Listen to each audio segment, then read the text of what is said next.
Red Panda Anthem. Ian, what's up? Red Panda Anthem. Red Panda, what's good? Red Panda Anthem. Your Whole boy. clip going up. I know they can't stand it. Yeah, so one of the, I'll just add to what Rashad said that's from an investment standpoint. But sometimes, having the educational process is even more beneficial when you're hands-on, you're actually in the space. And so what are some of the opportunities and roles that come within being in a VC firm? Like, how do people even apply, or what are the qualifications that they need to even be in a firm, right? And what are the roles? Because like, obviously you're leading a role, but there's other opportunities for people to be employed inside of it, right? Where they can get hands-on knowledge. So there's space for employing in venture and employing in tech. So in venture, if you're, firms like Andreessen Horowitz, we need all kinds of people, right? We need investors. We need marketing people. Andreessen Horowitz has been a huge kind of marketing and content, machine for the last several years. One of the things we're most known for is our content, right? So editors, podcast people, we have go-to-market folks. So if you've done sales and customer success, we support our portfolio companies with those things. So we need folks who have those skill sets. And so I think at the larger stage firms or the larger, size firms, there's like a range of jobs that you could do. Similar to tech. To be in tech, you don't need to be technical. You don't need to know how to code.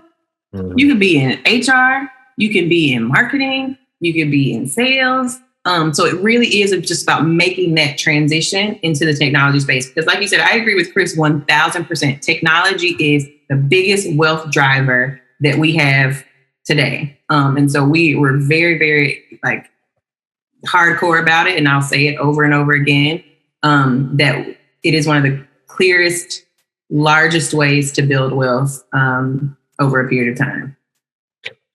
What are the 3 books and 3 conferences you think people should attend or read to learn more about angel or venture capital? Mm-hmm. So our founder, Ben Horowitz, has a book called The Hard Thing About Hard Things. Great book. I think it was a great book about company building and the whole space. And actually, Scott Cooper does not get the shine, he deserves. Scott Cooper is one of the 4 managing directors at Andreessen Horowitz. And he has a book called The Secrets of Sand Hill Road. And for the folks who don't know, Sand Hill Road is considered kind of VC land, right? All of the largest kind of most active VC firms, at least from years past, are on Sand Hill Road. It's in Menlo Park. All of them are, kind of side by side, all down this road. And it's called Secrets of Sand Hill Road. And you can get the insight into what it's like, how people think about investing in companies, how the firm thinks about it. It's one of my favorite books. That's a solid one. And then one of the first ones that I read, it's like a little thin book. It's called Break Into VC. And I'm sure y'all can agree, when it comes to things you don't know about, if you get the vocabulary down pat, you're probably 70 to 80% there. If you just learn the language that people are speaking, and it breaks down the words like investment and like carried interest and, ARR or whatever the case may be, just so you can get knowledgeable about the space and how it works. And actually, can I go back? Sorry, go ahead, Rashad. No, go ahead.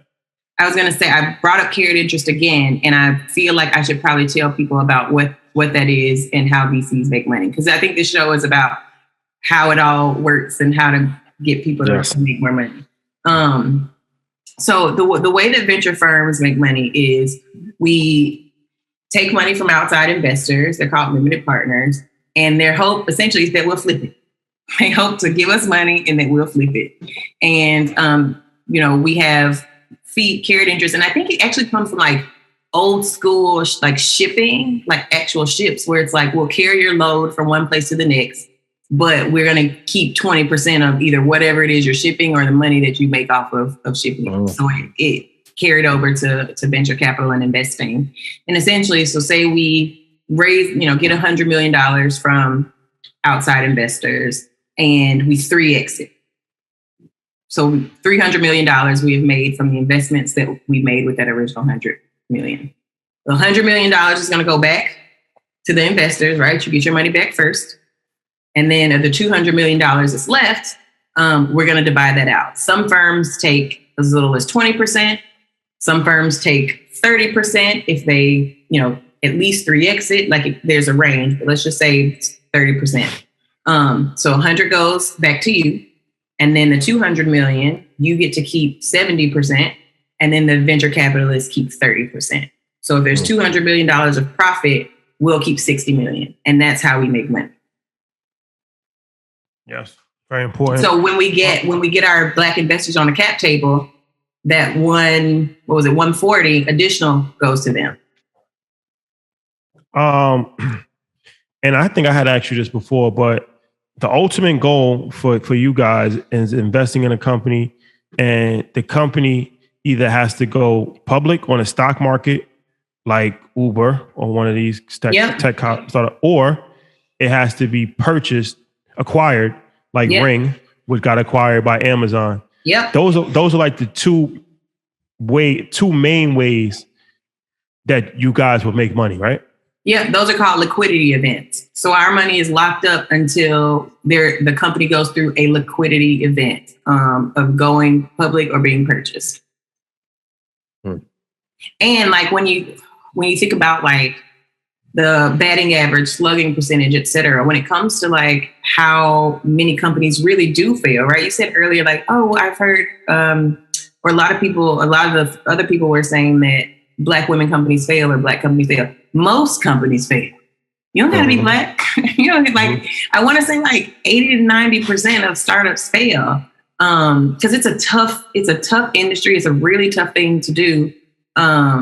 And founders have to be really resilient and have a great idea and build the right team and get the right code. Like there's all these pieces that need to work.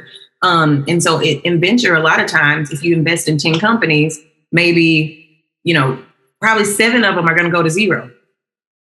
And then 2 might be singles or doubles, but you're praying that one of them, right, is that 100X that you talked about, Rashad. Yeah. Or more. Yeah. I like that slugging percentage. Yeah. Let's go to the question, but before we go ahead, Ian. Yeah, my final question. What's the one piece of advice that you wish you would have known 6 years prior when you entered into the venture space? Mm-hmm. The power of relationships.